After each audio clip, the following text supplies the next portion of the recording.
Al-Quran mengisyaratkan jika Anda dapati dalam satu lingkungan, kehidupan, tempat, atau lingkungan bernegara, dirasakan ada situasi yang kurang nyaman, tidak menenteramkan pada jiwa, maka sunnahnya bukan mengeluh, tapi memohon kepada Allah Subhanahu wa Ta'ala dengan berdoa supaya Allah berkenan menghadirkan ketentraman dalam kehidupan bermasyarakat. Itu sunnahnya. Dan jangan menciptakan suasana-suasana yang kontraproduktif, yang menghadirkan kegelisahan baru. Ya, perhatikan bagaimana Nabi Ibrahim alaihissalam ketika masuk ke sebuah negeri yang bahkan fasilitasnya pun tidak ada. Ya, bahkan tumbuhan pun tidak tumbuh gitu. Ya, kalau dilukiskan di ayat 37-nya itu, inni askantu min dzurriyyati biwadin ghairi dzi zar'in. Saya tinggalkan keturunan saya ini di satu tempat yang tumbuhan pun nggak tumbuh, dia kering kerontang. Masya Allah ya. Nah, tapi yang menarik ketika masuk ke situ di ayat 35-nya, wa idz qala Ibrahim rabbi ja'al hadzal balada amina. Ya, ketika masuk bukan mengeluh. Ya Allah, kenapa nih tempat begini gitu kan? Tumbuhan aja nggak ada, kering kerontang. Lalu engkau perintahkan keturunanku untuk tinggal di sini.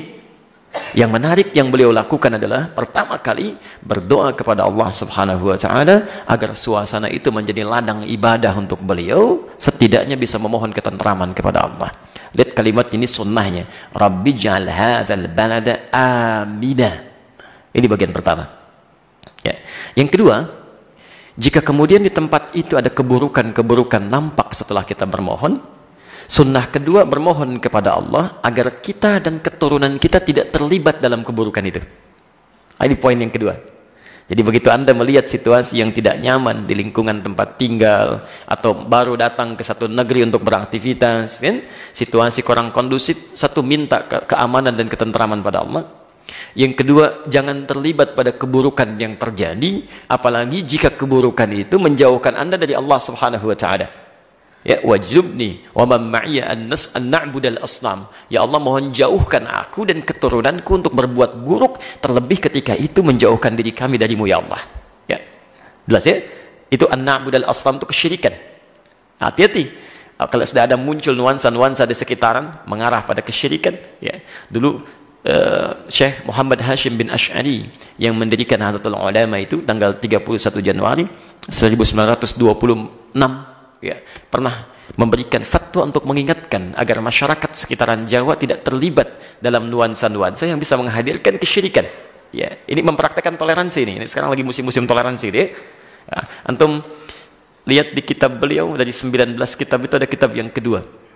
Namanya Risalah Ahlus Sunnah wal Jamaah.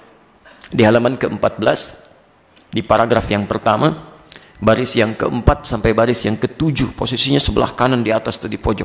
Ya, beliau sampaikan qala fil anwari, dan disebutkan dalam kitab Al-Anwar, wa yaqta'u bitakfiri, dan cukup dianggap ingkar tegas fatwanya ini.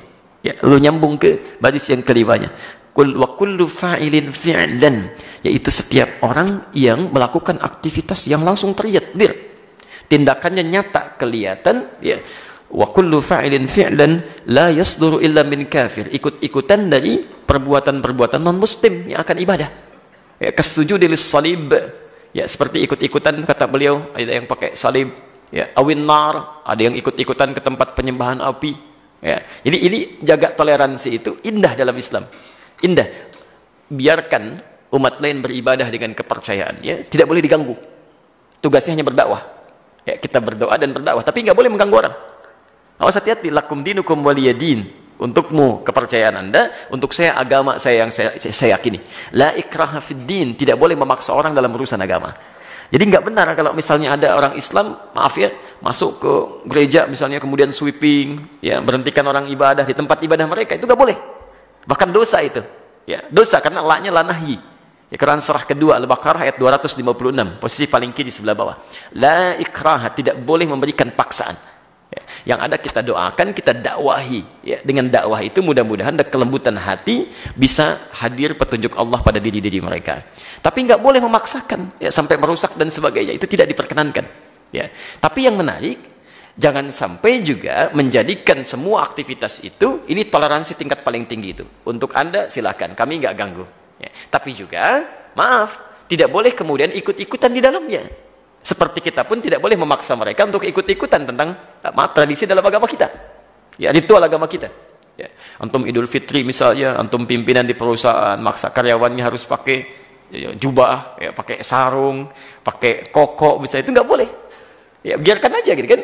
Nah, termasuk juga pernah terjadi di Jawa itu dulu tahun 1330 Hijrah, 108 tahun yang lalu, sekitar 1908 tahun yang lalu, itu pernah ada kejadian orang-orang Jawa itu dipaksa untuk ikut ke tempat ibadahnya penjajah pada saat itu beserta tuan-tuannya, kemudian diminta untuk mengenakan atribut-atributnya, kemudian diminta ikut sekalipun tidak ikut ibadah ke tempat ibadah mereka. Itu sudah ada kejadiannya dulu. Maka keluarlah fatwa ini, kata beliau, awil masyi ilal kanais, atau ikut-ikutan kemudian walaupun itu dipaksa untuk pergi ke kanais, jamak dari kanisah, gereja. Untuk pergi ikut-ikutan. Jadi dulu sudah ada itu kejadian itu sampai keluar fatwa. Nah, ini saya coba mengutip ya untuk menegaskan kembali supaya kita tidak larut dalam hal yang bertentangan dengan hukum Allah di sini. Ma'ahliha, ikut-ikutan bersama ahli ibadahnya, ya, pemeluk agamanya, bizananiha, ya, atau bahkan mengenakan atribut-atributnya. Nah, itu sudah keluar fatwa dulu. Ya. Jadi MUI itu cuma menegaskan saja untuk menjaga toleransi supaya tidak saling mencampur adukan dalam kehidupan ritual beragama. Di toleransi itu tidak harus ikut-ikutan, tapi memperkenankan mereka sesuai dengan keyakinannya, silahkan, jangan diganggu, dan kita pun tidak terlibat di situ, dan kita pun tidak memaksa mereka untuk mengenakan atribut kita. Jelas di sini?